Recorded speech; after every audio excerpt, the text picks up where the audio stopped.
I have 5 little rules that you can follow as you find your spark and bring your spark to life. The first is to go after the things that you want. The rule is you can go after whatever you want. You just cannot deny anyone else to go after whatever they want. So the point is you don't have to wait in line. You don't have to do it the way everybody else has done it. You can do it your way. You can break the rules. You just can't get in the way of somebody else getting what they want. That's rule number 1. Rule number 2. I like this one. In the 18th century, there was something that spread across Europe and eventually made its way to America called puerperal fever, also known as the Black Death of childbed. Basically what was happening is women were giving birth and they would die within 48 hours after giving birth. This Black Death of childbirth was the ravage of Europe, and it got worse and worse and worse over the course of over a century. In some hospitals, it was as high as 70% of women who gave birth who would die as a result of giving birth.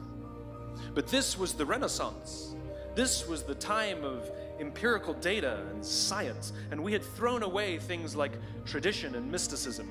These were men of science, these were doctors.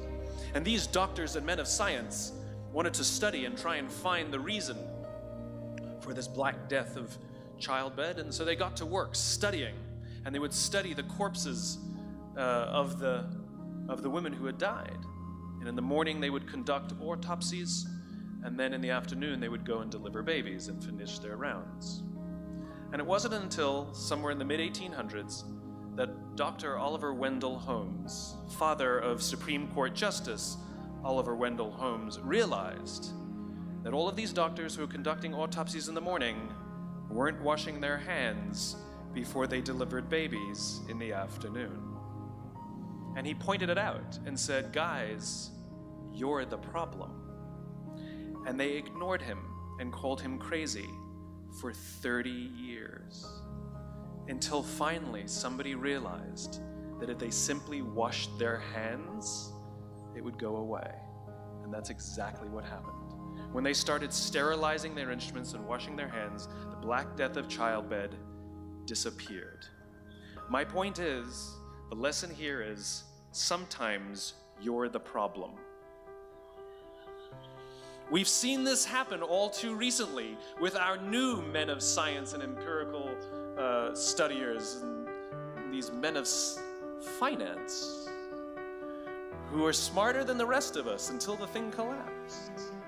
And they blamed everything else except themselves. And my point is take accountability for your actions. You can take all the credit in the world for the things that you do right, as long as you also take responsibility for the things you do wrong. It must be a balanced equation. You don't get it one way and not the other. You get to take credit when you also take accountability. That's lesson 2. Lesson 3, take care of each other.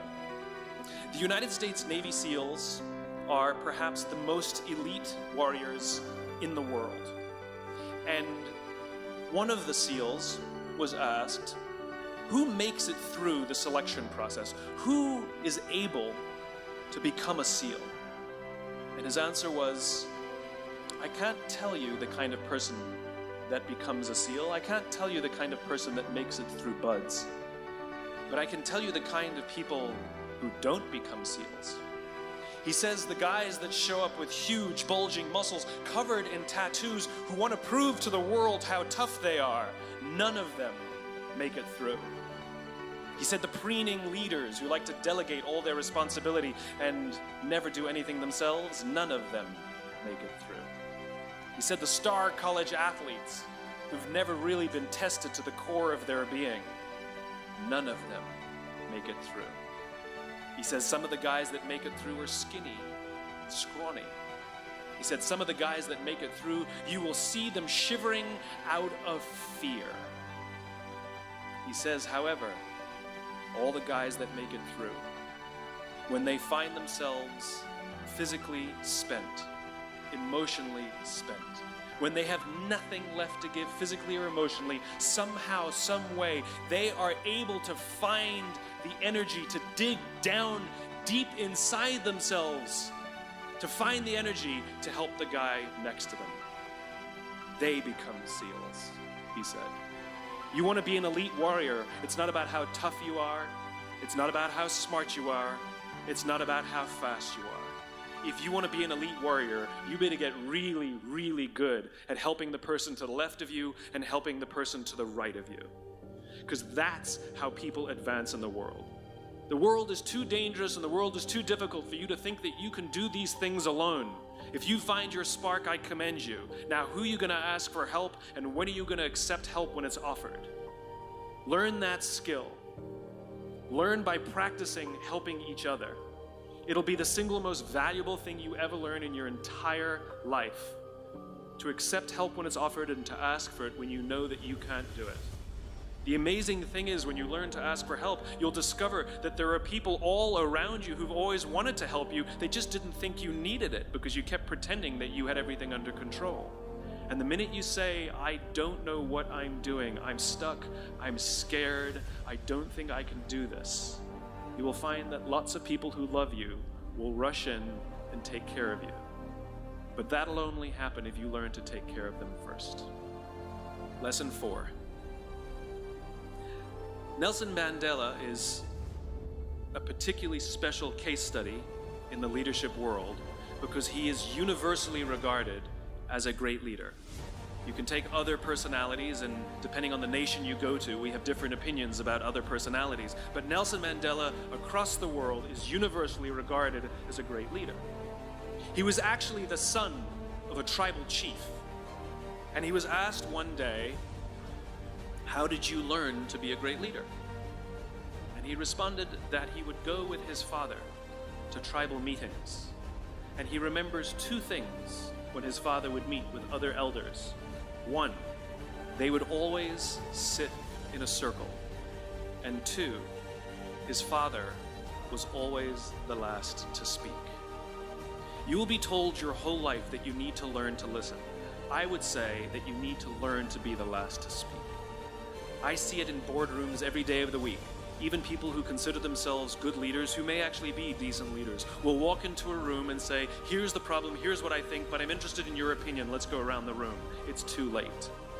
The skill to hold your opinions to yourself until everyone has spoken does two things. One, it gives everybody else the feeling that they have been heard.